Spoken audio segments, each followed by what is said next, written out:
na natin lahat. Naturukan na at nabigyan na rin ng vitamins. Guys, nagpakuha tayo ng kawayan sa ating kasama dito sa ating babuyan. Ayan, no. Galing dun sa sagingan. Dahil may mga kawayan din doon na nakatanim.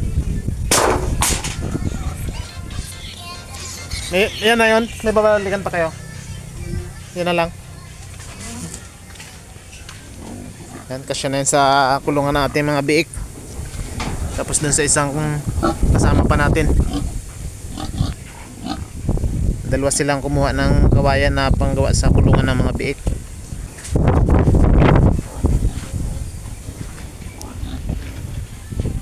Siya na yan, no?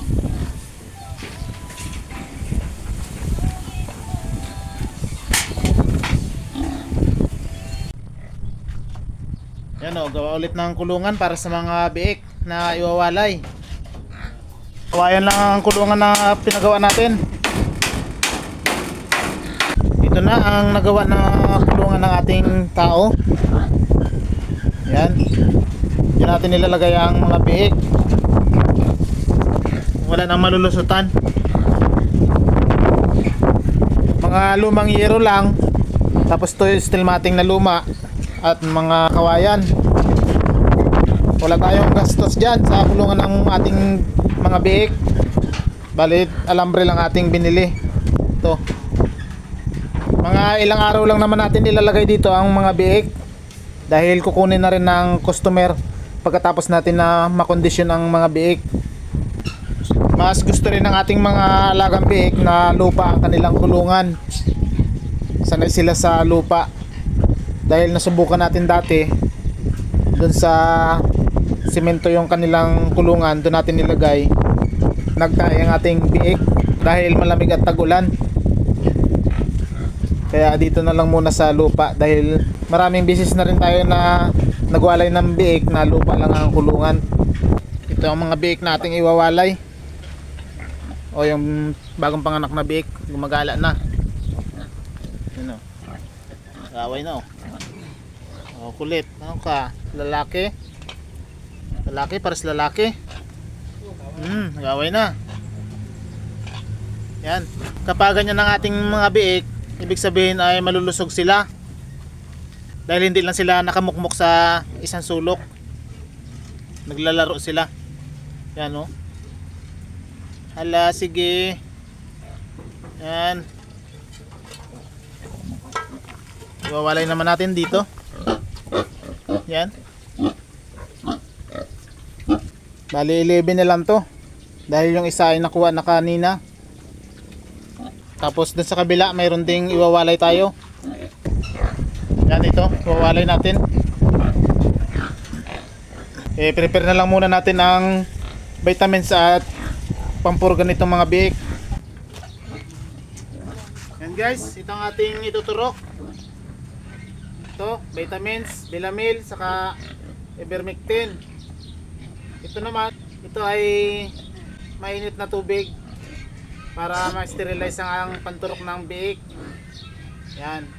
Kung wala naman mainit na tubig, pwede naman alcohol para matanggal ang mikrobyo. Dahil yun ang minsan, yun ang dahilan kaya natititano ang ating mga biik kapag madumi ang panturok. Kailangan na ma-sterilize. Ganito ako magwalay ng aking mga biik. Sinasabay ko na ang pagturok ng pamurga at ng vitamins. 1 ml sa vitamins. Yan. Kailangan walang hangin. Dahil masakit sa biik kapag may hangin ang panturok. Yan, 1 ml. Tapos 0.2 lang sa dito sa ating pamurga.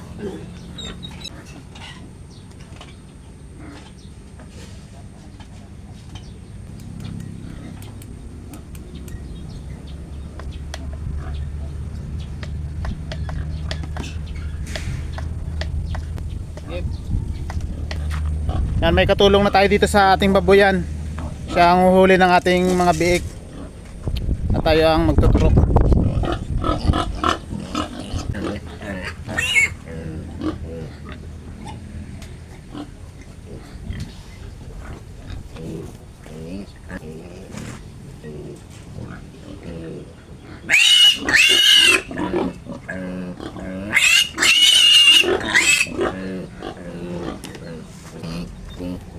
Yan ang unang naturukan natin. Yan na.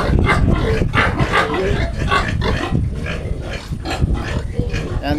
Para maglandi na rin ang kanilang inahin.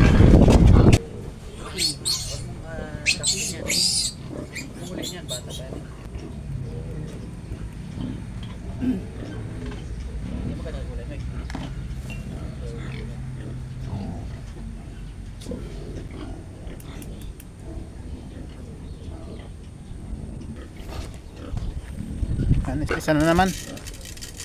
Ganyan lang maghuli ng mga biik. Kailangan may pagkain na ibibigay.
Sige.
Ilan na yan?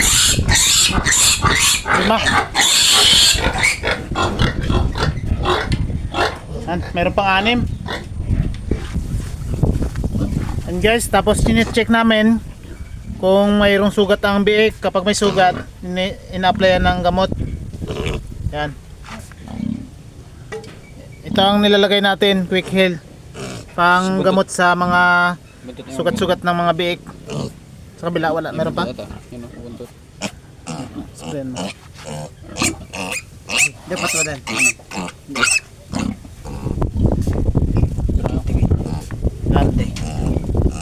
Para kapag kinuha na ng ating customer, walang sugat ang biik. Mabilis lang naman gumaling kapag nilagyan na natin ng Quick Heal.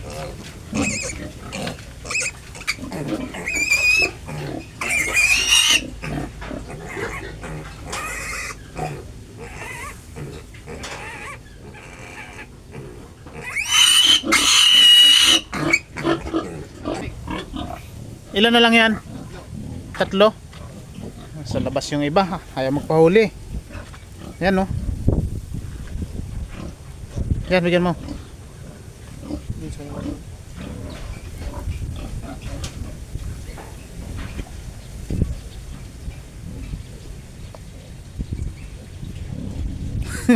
Hindi alam kung saan mapunta. Papunta sa palayan. Layo na. Punta na ng palayan.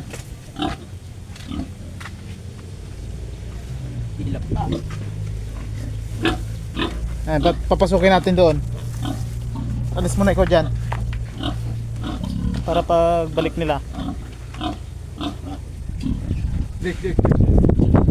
Ayan, hinanap pa na ng ating tao yung tatlong biik. Kaya kumuha na tayo ng tao na makasama dito. Dahil kapag ganito na marami ng ating biik, mahirap nang hulihin. Hindi na kayang mag-isa lang ako. Saka dadagdag din tayo ng mga inahin pa. May katulong na tayo dito. At magpapalaki tayo ng gagawin natin na lechonin.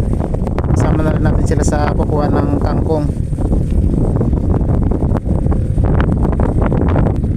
Yan, papapasukin lang yung mga biik guys dito sa kulungan ng kanilang inahin para doon huhulihin ng aking mga tao. Saka ako, medyo maalwa ng trabaho natin dito dahil may kasama na tayo, hindi tulad dati. Kaya hindi ako nakakapag-upload lagi dahil mag-isa lang tayo. Ngayon ay may kasama na.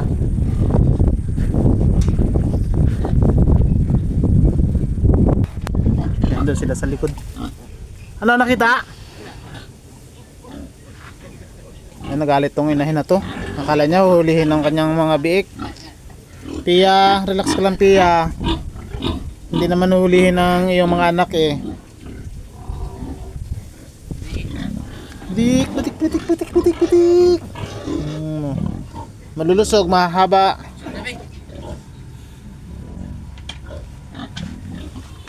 Hindi pa nakakabalik yung tatlong biik ah. Sana em?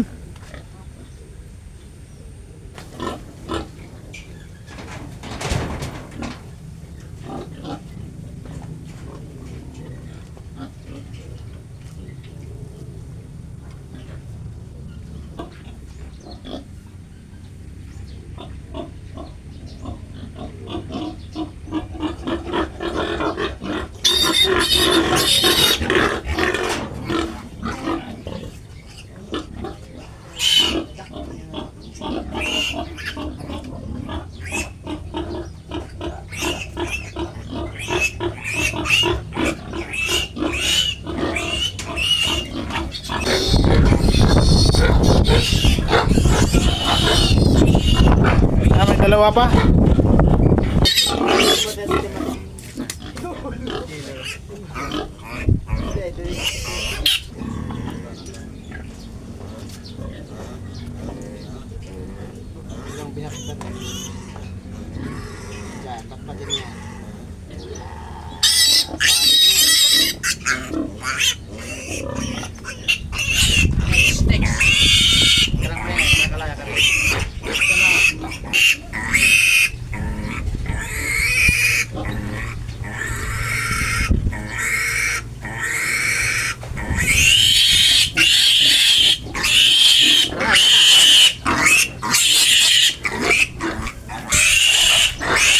Nawalayin na natin lahat.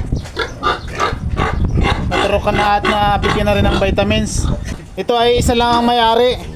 Kaya yung doon na mga biik, hindi na muna natin isasabay dito. Sa sunod na natin yun iwawalay. Bukas o sa susunod na araw.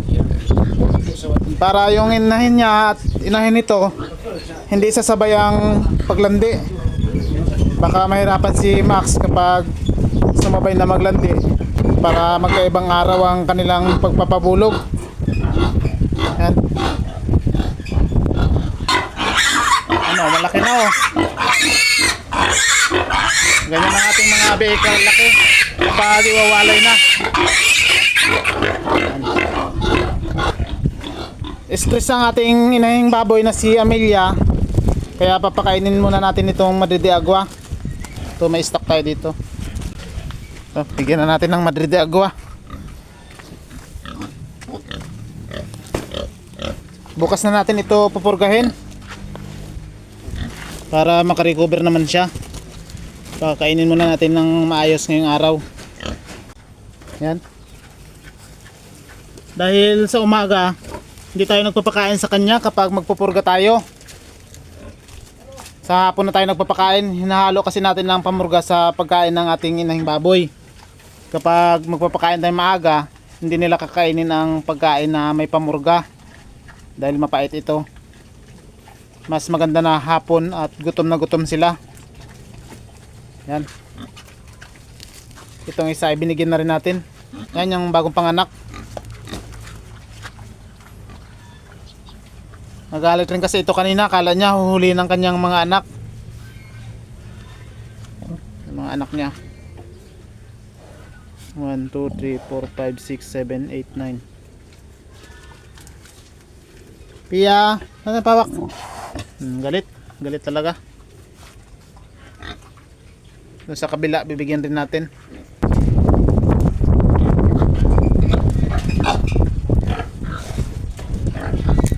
Ito, bibigyan rin natin to.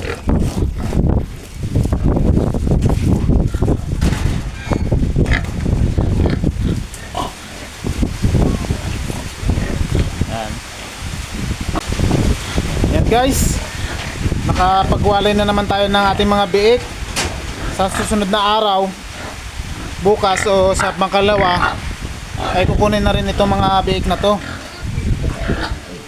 Yan. Mamaya kapag magpapakain tayo, bibigyan lang natin sila ng big boy. Tapos ang tubig na bibigyan natin sa kanila ay may halo na Aprolite para makaiwas sa pagtatae itong mga biik. Ito ang ating ilalagay sa kanilang inumin. Yan, Aprolite. Take 25 pesos lang ito. Isang sachet. Mas maganda ito sa bagong wali na mga biik para hindi magtae. Ay iwasan ang pagtae. Dahil kapag nagtae ang biik, yun ang simula. Kaya nababansot ang ating mga biik. Pwede rin na ikamatay nila. O paano guys, hanggang dito na lang muna ang ating video. Sa mga baguhan at gusto rin mag-alaga ng native na baboy, sana ay may matutunan kayo. Maraming salamat. Happy farming. Bye bye.